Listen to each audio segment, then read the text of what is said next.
Welcome, welcome, welcome. I am Naomi Major, and I'm excited for today's conversation. We're going to keep things light. We're going to be discussing common questions, misconceptions, or confusion about foster care.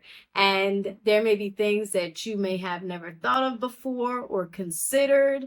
And I hope that it is helpful to help bring clarity. And if it's things that you already knew, well, then maybe it's something that you can turnkey and share with someone else. Even in preparing for this, I did not personally go through the foster care system. So there was things for me to learn, and it was great researching and even checking some of my own misconceptions that I have. So I love to learn. I love to learn new things and expand my understanding from where I am at. Every story is important, and every story needs to be heard by someone, whether an audience of 1 or 1 million. Our stories are valuable because we have no idea the ripple effect it can have on generations to come. So join me in listening to stories of how unlikely people became unexpectedly connected. Their stories reveal that we were never meant to face life alone. And in helping one another, we end up finding ourselves and our purpose. Welcome to Letters from the Chosen.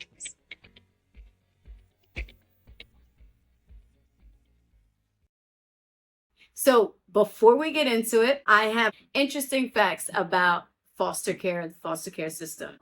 Number one, did you know that at any given time, there's about 400,000 children in the foster care system? So, when people say, oh, there's so many children who are in need of a home, they're not just trying to guilt trip you, it's a fact. Let me give you a second one. Second one, did you know that the average age for children in the foster care system is 7 to 8?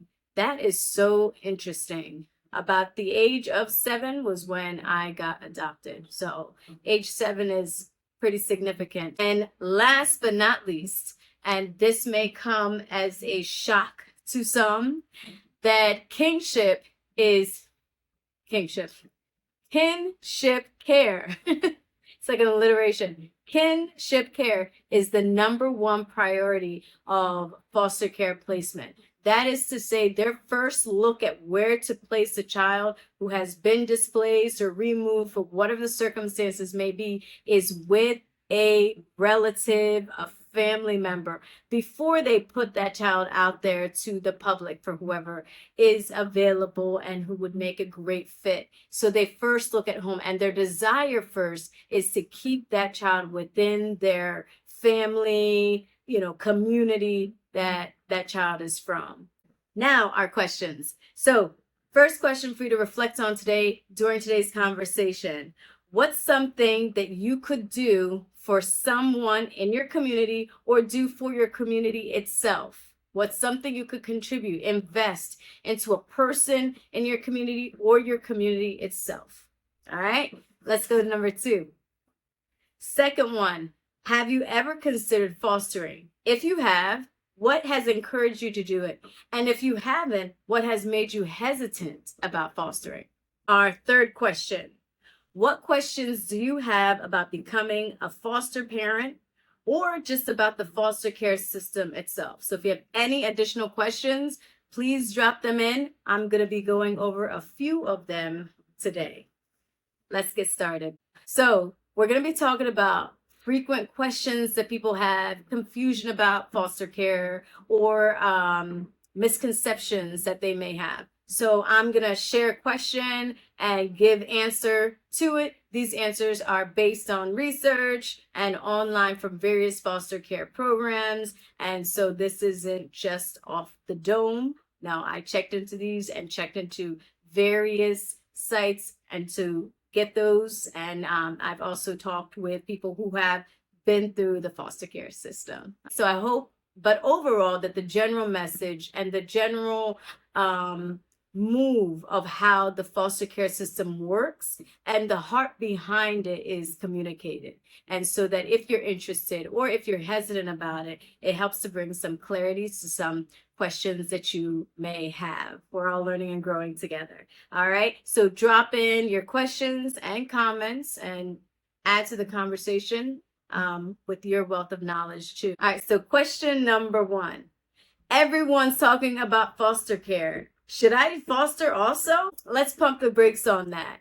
It is not something to just jump on the bandwagon.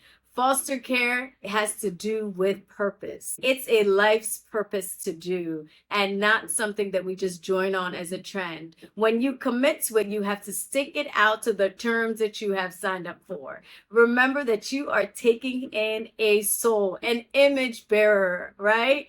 And so an image bearer of God. So children are really precious to God. And so we don't take it lightly. Not just children, people are precious to God, right? We are made in his image. So we don't take it lightly. So if you're going to take someone who has already gone through challenges and trauma more than you probably have at that moment, and they are in need, then you want to put careful consideration into it to make sure that you're ready and that you're willing to provide the care, the attention, the love that they need. So should I just jump on because everybody's talking about it?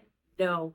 Get into prayer, talk with your family, do the research, make sure that you are situated and ready. You're able to manage yourself and your responsibilities and your needs so that you could do it for someone else. But it's not just I put food in front of you. I am helping to give the resources that you need. And I'm also seeking for the purpose that you are here for to be fulfilled.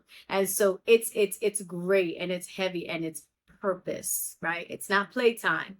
It is purpose. 2, will I be surprised with my child? Do they just drop children off at the doorstep once I qualify, or will I get information beforehand about the child? So another good question. No, an agency's not just going to drop off a child. Okay, at least they're not supposed to. Someone else may do that out of desperation, that they may leave a child just there. You have no name, you have no nothing. But today, and I'm going to say today, if you have heard Darlene's testimony on our previous discussions, she shared about how when she was in the foster system, information was not disclosed. You know, you want children, children are just sent. They have no background on them. And it was very sad and very hard. It led to greater trauma for her and a lot of abuse. So one thing we can say is things are better than it was before. Today, you will get information on your child before you receive them, information about their medical care, educational background, whatever they have about their family circumstance. You find out their age, their gender, if they have siblings, families. You get information and you get to ask questions. As many questions as you want. They want to make sure this is the right fit. So you're like, no, I didn't want a child at this age, or, whoa, I'm not, ready to take on this kind of situation. Now you get information to it. You can ask questions and so forth. Today, they want to make sure it is the right fit for both. And I love that. And so, no one's going to just drop off a child. You're going to get contacted, and you're going to be able to get the information, the profile. You're going to be able to ask questions, and not just about them, but also how to do this. How do I help this child? How do I get them the services that they may need, and all that good stuff. Let's go to number 3. Number 3, how can I attend to all the needs of a child from the foster care system? I think a lot of times we hear that children who have been in foster care are going to be a handful, and they're going to come and need all this, and they got all this trauma and all this baggage, and a potential foster parent is looking at this, say, how can I do this? How can I service it? One way to look at it is that children have the same basic needs, and even us as adults, right? The need for shelter, clothing, right? Food, and then even the soul needs for safety, for being known. All of those things are part of who we are, that we need love, we need attention, we need care, we need to be heard. All those things that we need as adults, they need. So the way to look at it as, not to be overwhelmed, they need so much. The way to look at it as, wow, they have similar needs as I have, and they have similar needs to children at their age too. The only thing is they may need additional care, but it's not like it's so out there that it's no. They have the same needs. They may need additional. And I also want to add, not just look at it as the same needs, but they may need those needs met differently. That's a good way to look at it. With my mom and me, my mom realized, well, I need education, I need to go to school. But I came into the States being illiterate, and I knew English a little bit conversationally. I was able to pick up some in speaking at the mission home, but that was about it. So I needed education just as my siblings, my mom's biological children, but I needed it differently. So that can be another aspect. I have the same needs, but I need it administered to me differently. And so something for me was I went to a different school than my siblings had went to traditionally. My parents sent me to a different one. I was put into ESL, and my mom had to have a lot more involvement in my schooling than with my siblings. And especially in the first year or two, my mom had to support me a lot more at home. And so she did have to give me additional care. So she's still going to, hey, check, how's your homework going? Do you have a question on this with my siblings? But since I didn't have literacy skills, when I'm in first grade, my mom was sitting and working with me through some of the curriculum. So I needed additional help. So I hope that's a good way to look at it so it doesn't seem so daunting. Next one.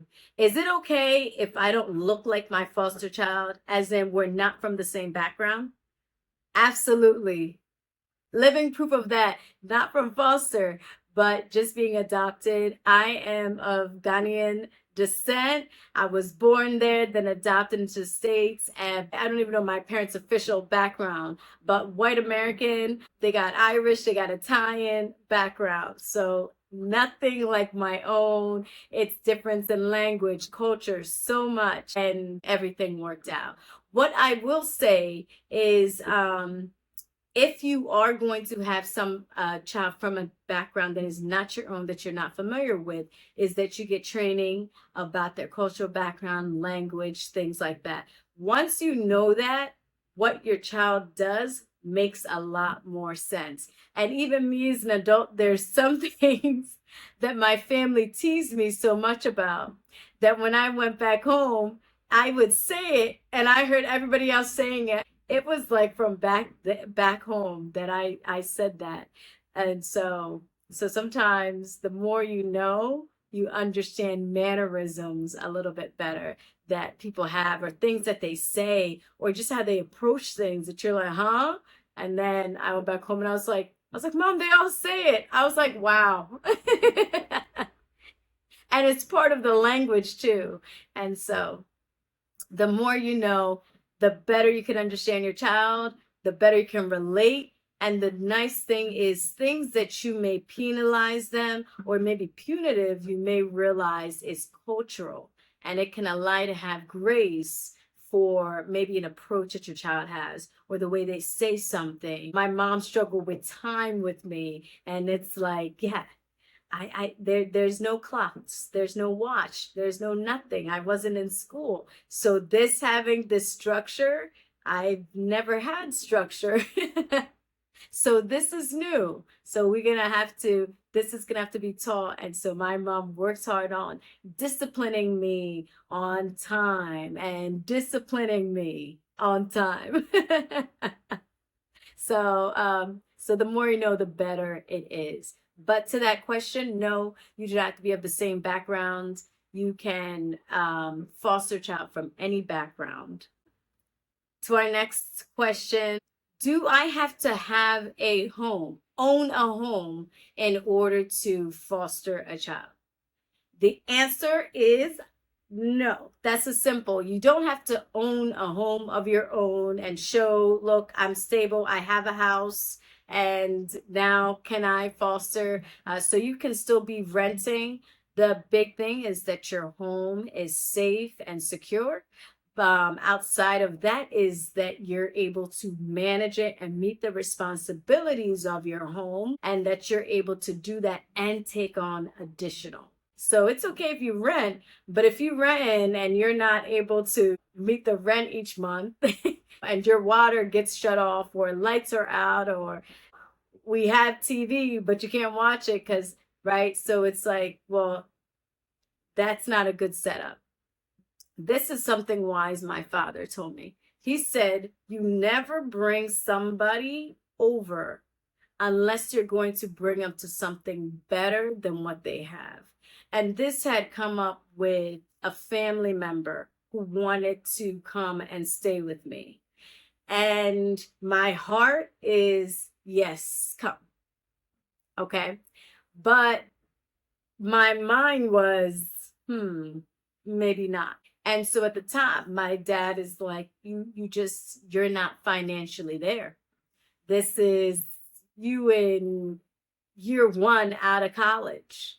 You're not able to do this. Where are they going to sleep at your apartment? Where are they going to be? Plus, in doing this, you're going to, and I brought this up also, but break up a family. And so you're going to be removing a parent. And so what's going to happen with those children? And well, they're going to go live here and go live there, and it's like, right, it starts a cycle, right? So one of the key things to consider is whenever you're going to take in anyone, this doesn't have to even be foster.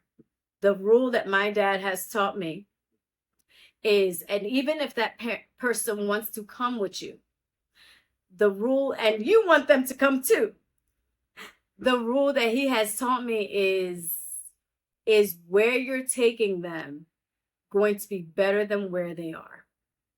If where you take them is going to create more problems and set them back and set others back, then it's probably not a good idea. Okay, so let's move on to the next one. Can I still work full time and still foster? The answer to that, the simple, right? It's always going to be the simple, and then let's give some context to that. So the simple answer, can I have a full-time job and foster, is yes, you may, and you probably may need that. But what you do want to consider is, do I have the time? So if you're working a full-time job during the week and you're working 12-hour shifts and you work on weekends, then you consider, can I take this person in? Would I be available? Would I see them at all? So you can work a full-time job, but would I be available to help them at school with their schoolwork? Would I be able to sit and talk to them about this? Would I be able to attend this? Would I be able to have dinner? Right? If you look at your schedule and between your day job and night job and your weekend side hustle, that you're home only a few hours at a day, then maybe that's not a good fit.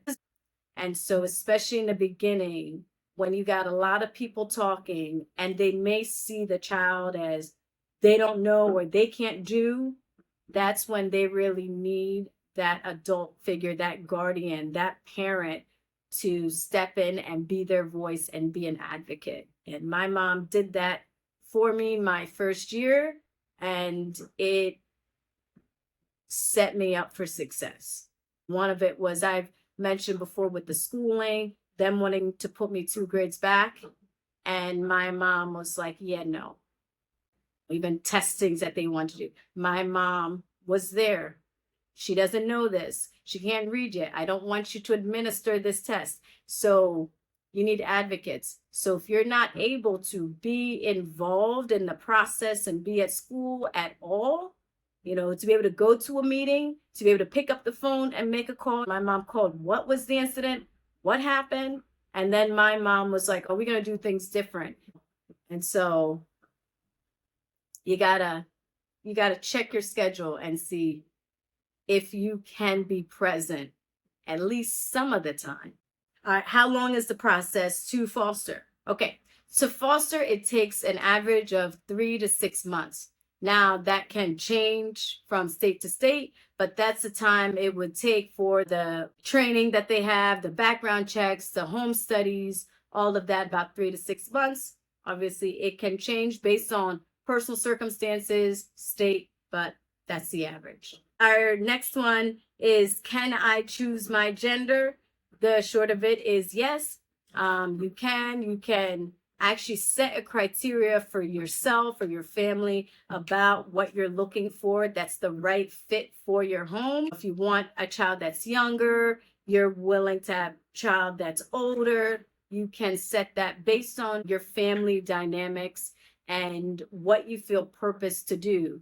And so if you're like, whoa, I can't, little kids, that's not me, I don't even know where to begin, you can specify and say things like that about the age, about the gender, and communicate all of that before you receive any child. So you can specify criteria that you want.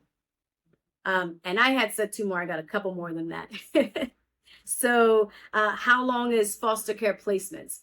So foster care placement is supposed to be for a short term. It's temporary, right? You foster and then the goal is to find them that permanent placement. But it can go from days to months to years. It all depends on the situation. All right. And then we're going to close it out with one last one. And our last question is a good one. And I've heard this asked. What are some credible foster agencies in my area where I live? Well, I will say it all depends. We're all over the world and in the United States. So what I can say is there's things that you can look for. And so you want to check your local agencies within where you are. I'm in New York and we got tons of boroughs and there are agencies all over. So when I check, I'm looking first at to see the more highly rated ones that have good reviews and high ratings. That tells me that their overall experience that people have had has been positive. So that can be a good starting point. Like these ones, oh wow, they're really highly rated. Okay, that's a good sign. It doesn't mean that you yourself will have a good experience because it's like anywhere else. I can go to the best restaurants, my favorite restaurant, but then I have this one server or this one dish that isn't good, right? So things can happen. It doesn't mean it's perfect, but it shows that there's some effort and overall people are having a positive experience. The other items to look at is that if they are providing trauma support for you, for the child, that they do foster parent training and there's case planning going on. Those all show that, okay, this is a good supportive agency that's looking to make sure that I, as a foster parent, have what I need and I have the tools, and that the foster child is also going to be in the right environment and have the needs and services that they have given to them. Right. So when you see that those things are being offered or even required, that can tell you, okay, this seems like a pretty healthy agency to work with. And so I hope that was helpful. And if you have more questions, drop it down in the comment box. I would love to look into it, to talk to friends that I've had, to go online and check with organizations. And if you have comments you want to add, things to just add to the conversation and expand our understanding and knowledge, please do. And so we're going to close out there today and pick up the conversation next time. Remember that you are loved by God, and you are chosen by Him to fulfill His good purpose. We are a chosen people. Until next time, be blessed.